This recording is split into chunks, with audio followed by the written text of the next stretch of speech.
الله وصلى الله عليه هرتا aad baan idinku mahadcelinaya qoladiina saxaafadda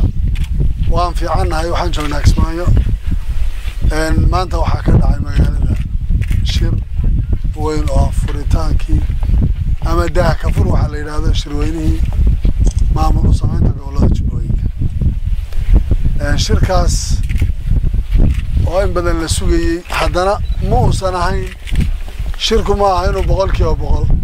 dhacay ama qaabka uu noqonay waxa in daa laga furo iyadoo aan tabayna wali in dad badan inaga maqan yahay waxaan tabaynaa dawladii Soomaaliyeed inay maqan tahay oo aanu ka sugeynay inay noo yimaadaan aanan sugayno waxa kale oo aan sugeynaa inay noo yimaadaan ergo iyo nabadoono kale oo ka imanaya deegaano kale oo gobolada Jubbooyinka ka mid ah taas daraadeed waxay sababaysaa in aan daa furno aan sugeynana waxaan mar labaad ku celin mar saddexaad ku celinayaa cidda noogu muhiimsan ee aan sugeyno ee doonayna shirka wadistiisa iyo hagistiisa inay yeelato inay tahay dawladda Soomaaliyeed oo aan sugeyno iyadu inay timaado shirkana hagto dhamaystirtana dawladda Soomaaliyeed ergooyinka maqan ee gobolada ku maqan international community cid kasta oo danaynaysa dadku inay shiraan oo shirkaasi u dhaco oo qabsado maamul samaysto inta waxa ay raacda gobolada Jubbooyinka ama Kismaayo markaan ka soo qaado waa meesha ugu dhibka badan Soomaaliya ama xaaladda ugu adag ee hadii jeer ka jirto hadii dadku inta isu yimaadaan ayna tashan oo wax samaysanina cidna macna uma samaynayso ma ku anaga hadda ku meel gaarka haddaan waan sii joogayna dariiqi ku horumareen baan maraynaa qabaa'ilku haddii qabiil tira anaga xoog loo haysanayna qabaailadii hore meesha mareen bay maraysaa dawladdu hadday tira dadka rabitaankooda kuma shaqaynayo anaga wax sameynayna dawladii ku horeeyay waxay mareen bay maraysaa sida daraadeed waxaad moodaa inay lama horaan tahay in uu dhaco shir dadku ay ku tashanayaan lana taageero shirweynahaas dadkuna ay ku samaystaan maamulada iyo way doonayaan dadku ay ku dhistaan wax iyagu ay rabaan rabitaanka shacabka in la tixgeliyo midaas waxaan maray waa shayga loogu muhiimsan wax badan baa shirka ka soo qayb galay waxa ka soo qayb galay xildhibaano ka tirsan dawladda federaalka oo hadda aad arkaysan Cabdirashiid Xiddig shooriye iyo xildhibaano badan dhinacayga taagan yihiin waxa ka soo qayb galay salaadiintii odayaashii dhaqanka oo dhan waxa ka soo qayb galay fanaaniin waxa ka soo qayb galay bulshada diasporaha waxa ka soo qayb galay aqoon-yahano iyo ergooyinkii waxaadna moodaa reer Kismaayo inay maanta u tahay maalin farxad iyo ciid ah laakiin ay tabayaan imaatinka dawladooda ka soo qayb galista iyo wadista iyo hagista ay dawladda Soomaaliya uga baahan yihiin waxa kale oo sugayaan ergooyinka maqan iyo salaadiinta maqan ama gaadiid xumaayso ama cadawga gacanta ku haya inay iyaguna soo gaaraan intaas uma naga dhiman iyagana waan sugaynaa hadii Ilaahay yiraahdo aad baad u mahadsantihiin tirada ergada shirkan maanta ka soo qayb gashay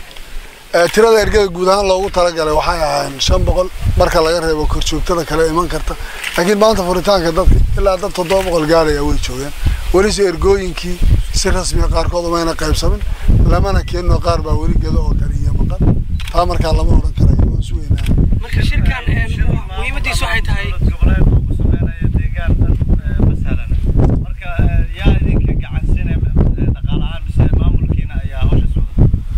ganacsatada maamulka baa qaaraan la ururiyay weeyo la isku tashi baan sameynay marka haddaan idhaahno waxaan sugeynaa in international community iyo UN naga bixiso deema soconayso marka waxaan ku qiyaasayaa 2.5 milyan 2 milyan iyo 500 inay ku kacayso waxaana go'aansanay in oo dollar inaan anagu iska bixino oo dadku qaaraan baa la bixiyo dadweynaha Soomaaliyeed dabcan dad baa maqan saa sheegtay shirkana waxa lagu sameeyay waa beero ama qabaa'ilo marka ma dhihi karnaa waxaad ka hadlaysaa waa qabiilo waxa maqan ergadaad sheegayso oo aan shirkii joogin maanta horta cid qabiil ah oo qabiil ahaan uga maqan ma jirto laakiin waxa jira deegaano ergadii ayna wali imanin ama ay wax ka joogaan waan sugeynaa waana wadaynaa inta qofka ugu dambeeya ee deegaanka degan uu imanayo ma aha inaan cid afduubayno ma aha inaan dangaara leenahay taas waa sidaas maqnaanshaha dawladda maxaad ku fasiraysaa maqnaanshaha dawladdu waa dhib raalina kama nihin waana sugeynaa waxaan rajaynaynaa dawladdu inay shirka iyadu hagto xidha shirka wax samayntiisa ogaado khaladaadkiisa saxdo dawladdu marna kama maarmayno iyada muhiim waa shirkan waa dadweynaheeda dawlad mucaarada ma jirto dawladdu waa shacabkeeda mucaaradka meedleedin maya barnaamijkaas waxa المدن قدومي سيدات شركتي بدولة الملك دولة ما دولة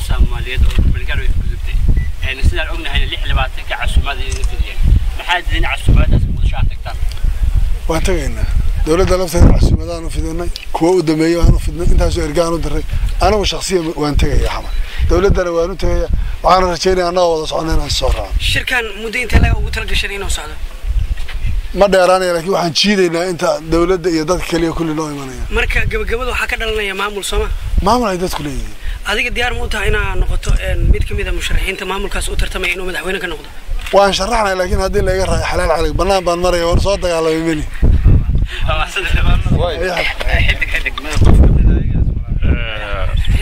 بسم الله الرحمن الرحيم وسلامتين صحافة سيدو كلا والسلام يا قدومي أحمد iyo dhamaan xubnaha gudiga maamulka magaalada Kismaayo xildhibaanada iyo dhamaan ciidamada iyo cid kasta oo ka soo qayb gashay sida aad maqlayseen maanta waxa jiray isku tashigaas oo ahaa in dadka deegaanku ay fikirkooda soo bandhigaan gabagabadiina wuxuu noqday in shirkaas daafurkiisa la sameeyo furitaanka rasmiga ah isu imaanshaha dadka deegaanka wali aan ka soo qayb gelin iyo xubnaha dawladda maqan dawladda waa joogtaa anaga la tarkayagu waa joognaa dawladdan ka mid nahay laakiin wali waxaa la tabahayaa dhinacyadii siyaasadda qaybo badan oo dhinaca xukuumadda iyo madaxtooyada labaduba in ay roolkooda ka qaataan waxaan rajaynaynaa dawladdu iyadoo isku dhan inay arrintan qaybteeda ka qaadan doonto waxaa lagama maarmaana in la fuliyo dastuurka rasmiga ee dalka waxaa lagama maarmaana nidaamka federaalka ee lagu heshiiyay in lagu dhaqmo waxaa lagama maarmaana rabitaanka shacabka in la tixgeliyo sida ogtiin dastuurku wuxuu leeyahay 2 gobol iyo wixii ka badan oo rabitaanka shacabka ayaa lagu dhisayaa dawlad goboleed Jubbaland barnaamijka hadda ka socdaana waa uu buuxiyay shuruudahaas waxaan rajaynaynaa barnaamijkaasi inuu meel mari doono laakiin waxa marna aan laga maarmaynin in tixgelin badan la sameeyo in wax badan la xeeriyo in tanaasulaad badan la isu sameeyo waqti lagu degdegaa macna badan ma sameeynayo laakiin waxa macna sameeynaya isku dhamida dadka walow aanay noqonaynin Soomaali isku dhan marra lama helayo waa la ogyahay waan ognahay Puntland markii la dhisay banaankeeda wixii ka socday Somaliland markii la dhisay wixii ka socday dawladda federaalka markii la dhisay wixii ka socday marna ma dhacayso 100% dadka deegaanada oo wada socda inay dhaan waxbaan dhisanaynaa laakiin waa lagu dadaalayaa wadadaas ugu badnaa waa uga mahad celinayaa maamulka hadda magaalada jooga oo run ahaantii ka duwan maamuladii soo mari jiray oo diyaar u ah sidaad maqlayseen in hool la isugu yimaado maamul la dhiso sideedabana waxa aan marra dhacaynin maamul laga soo magacaabay meel kale in halkaan loo soo diro sidaad ogtihiin waxa laga maarmaana oo nidaamka dawliga sheegaya dadka deegaanku inay la yimaadaan cid maamulaysa dadka deegaankuna xaq bay u leeyihiin inay shiraan cid maamulka u qaban lahayd iyagu la yimaadaan xildhibaanadii ka soo jeeday deegaankan haddaanu nahay waxaanu diyaar u nahay inaanu la wadaagno dadka dareenkiisa rabitaankooda ku shaqeyno sida ayagu ay rabaanna ay wax u hoggaansadaan ayagoo shuruucda dalka aan ka baxaynin oo nidaamka dawliga ah ku shaqeynaya aad baa u mahadsantahay imaashihiina Kismaayo ka qaybgalka shirka ma lagu fasiri karaa waa mid xildhibaanadiina si iskiina u soo baxdeen xukuumadda oo iska warqabin anaga xukuumaddu nama xukunto anagu xildhibaananu nahay shacabkaana xukuma rabitaanka shacabka ayaan ku shaqeynaynaa wax kasto ay noo diraan iyo meel kasto ay naga dalbadaan waan tagaynaa saacad kasta iyo meel kasto ay tahay بسم الله الرحمن الرحيم الحمد لله رب العالمين إلهي بانكم هذينا يا إماتن كان مات أنا إمانة مجالات كسمايو waxaan kaloo u mahadcelinaynaa sida uu nagu soo dhaweeyay maamulka Kismaayo annagu runtii xildhibaanadii waxaan nahay deegaankan waxaan nahay xildhibaanadii qaranka Soomaaliyeed runtii annagoo gudanayna ma taqaana si dastuuri ah waxaanu rabnaa in ummadda Soomaaliyeed isku soo dhawaato in si dastuuri oo macnaha ma taqaan sharciga waafaqsan aan wax waliba ku xallino waxaan doonaynaa arrintan in ay Soomaaliya macnaha kaga baxdo dhibaatadii annagu haddii aan xildhibaanadii deegaanka waxaan u imaanay halkan in dawladda iyo arrinta halkan ka socota sidii isku loo midayn lahaa oo isku soo jiidi lahaa aanu ka shaqeyno waana ku faraxsanahay arrinta waana wada hadalnay maamulkii meesha insha Allah wixii hadda ka dambeeyana waxaan rajaynayaa isfaham fiican inuu dhici doono Ilaahay raad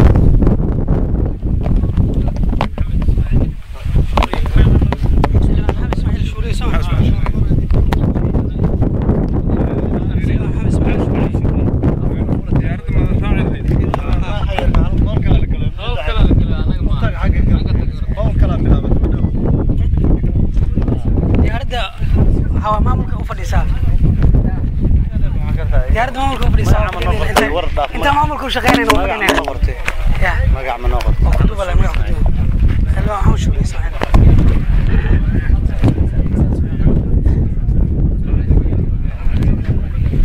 يا